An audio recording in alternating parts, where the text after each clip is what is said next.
আখিরা গোপালবাটি থেকে নাবালক নিখোঁজ, পরিবারের অভিযোগ পুলিশের উদাসীনতা। দক্ষিণ দিনাজপুর জেলার আখিরা গোপালবাটি এলাকার সঞ্জয় সরকারের ছেলে প্রিয়াংশু সরকার গত 23শে জুলাই বুধবার সন্ধ্যা 6টার সময় বাড়ি থেকে হারিয়ে যায়। দীর্ঘদিন কেটে গেলেও তার কোনো খোঁজ মেলেনি। পরিবারের পক্ষ থেকে প্রিয়াংশুর নিখোঁজ হওয়ার পরপরই পতিরাম থানায় একটি ডায়েরি করা হয়েছিল, কিন্তু পরিবারের অভিযোগ স্থানীয় থানার পক্ষ থেকে কোনো রকম পদক্ষেপ নেওয়া হয়নি। অবশেষে বৃহস্পতিবার প্রিয়াংশুর পরিবারের সদস্যরা বালুরঘাটের দক্ষিণ দিনাজপুর জেলার পুলিশ সুপার চিন্ময় মিত্তালের কাছে লিখিতভাবে অভিযোগ দায়ের করেন। পরিবার আশা করছে শীর্ষ পুলিশ প্রশাসনের হস্তক্ষেপে তাদের সন্তানের সন্ধান মিলবে।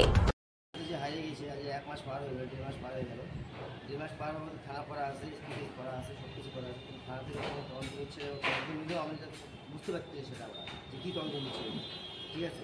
তার বাদেও যে থানা যে আমাদের একটা কিছু একটা দিবে, সেরকম জিনিসটা আমরা পাচ্ছি না। যে কাজ করতেছি কি করতেছি না সেটা আমরা বুঝতে পারতেছি না। এখনও মধ্যে 1 মাস 1.5 মাস দেড় মাস পার হয়ে যাওয়ার পর কোনো বাচ্চারা কোনো খোঁজ পায় না। আমাদের কী করলে তাহলে হবে কাজটা ভালো, আমাদের অফিসার বলবে যে এই কাজটা হচ্ছে কোনো একটা পুরো যে বাচ্চা পেয়েছি কি অন্য জায়গায় আছে কি ভালো কি ভালো, এরকম ধরনের কোনো আমরা এখন খুলবে না। বাচ্চার নাম কি? প্রিয়াংশু সরকার। বয়স কত? 9 বছর বয়স, 10 বছর পা দিল। কোথার থেকে হারালো? এটা হারিয়েছে আমাদের পাড়া থেকে। কোন পাড়া? আপনাদের পাড়া কোন? আখিরা। হ্যাঁ, আখিরা। আখিরাটা কোন পঞ্চায়েতে? ওটা আছে কামারপুর পার করে গোপালবাটি। গোপালবাটি অঞ্চল। গোপালবাটি। কি করে হারালো? যদি সকাল 6টার দিকে, সন্ধ্যা 6টার দিকে হচ্ছে ওখানে খেলাধুলা করছিল, 6টা অবধি ওখানে সবাই দেখছে। হ্যাঁ, দেখার পর থেকে তার 6টার পর থেকে আর দেখা যায় পাড়াতেই খেলাধুলা করছে। তারপরে কি করলো? তারপর তো আমরা তো থানাতে ফোন করছিলাম, থানাতে ফোন করার পর হচ্ছে কি না 24 ঘন্টা না হবে কিন্তু কোনো আমরা কেস নেবো না। পরের দিন গেলাম, কেস করলাম, কেসের মাধ্যমে থানা গেল, একদিন গেল, যাওয়ার পর কোন থানা এটা? বুঝলাম থানা। তারপর তো যাওয়ার পর তো পরে আবার গেছিলো, এসপি স্যারও গেছিলো।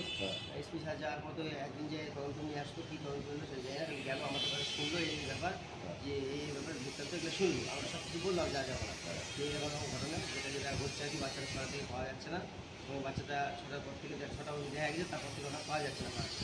তারপর কী তদন্ত করছে সেটা তো বোঝা যাচ্ছে। আপনারা কি চাচ্ছেন? সে ওটা করা আছে, থানা করা আছে 24 তারিখে। কোন মাসে? ওটা হচ্ছে জুলাই মাসে 23 তারিখ। জুলাই মাসে 23 তারিখে হারিয়েছে, 24 তারিখে কেস করেছি। 25 তারিখে এসপির সঙ্গে দেখা করেছি, দেখা করে এসপির কাছে একটা লিখিত দেওয়া হয়। এসপিকে নিজের বাড়িতে গিয়েছিল, যে তদন্ত নিয়ে আসার পর করা যায়নি। থানা মাঝে মাঝে গেছে, 2-1 গেছে, যখন আমরা 2বার গেছে।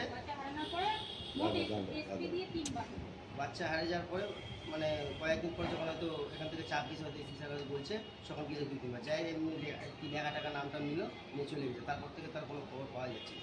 আপনি কে হন? ছেলের বাবা। আপনার নাম কি? সঞ্জয় সরকার। বাড়ি কোথায়? কাশাটাঙ্গা আখিরা।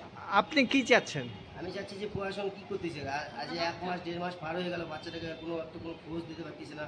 কোথায় কী হয়ে আছে, কী মুহূর্তে কী ভাবে আছে সেটা তো আমরা বুঝতে পারতেছি। পুলিশ কিনা পারে, সবই পারে। একটা বাচ্চা যে হারিয়ে গেছে পুলিশ পারবে না খুঁজে, যত মাটি ঢুকে যায়নি। পুলিশ তো আমার ব্যাপারে গা লাগাচ্ছে না, যা দেখছি। যখন আমি চাচ্ছি যে বলছি যে ফোন করছি, এবং থানাতে আমি 3-4 বার গিয়েছি, আমরা দেখতেছি একই কথা দেখতেছি। ওরা যদি একইভাবে দেখতেই থাকে তাহলে বাচ্চা সারা জীবন আমার দেখতেই হবে। তারা এর উপরে আর কোনো জায়গায় জানাইছিলে? এর আগে জানাইছি, হেল্পলাইনে করেছি, এগুলো করা আছে, ঠিক আছে। মানে মোটামুটি যা কিছু করার অনেক কিছু করা আছে। আজকে কাকে জানাবেন? আজকে জানাতে যাচ্ছি যে আমি বলছি যে ব্যাপারটা কী করা যায়। কাকে জানাবেন? আমি জানাতে চাই যে এই জিনিসটা যেন আরও বড় সরে যারা যায়, যেটা করলে ভালো হবে প্রশাসন যেন সেটাই করে। আপনার নাম? সঞ্জয় সরকার। হ্যাঁ, সঞ্জয় সরকার।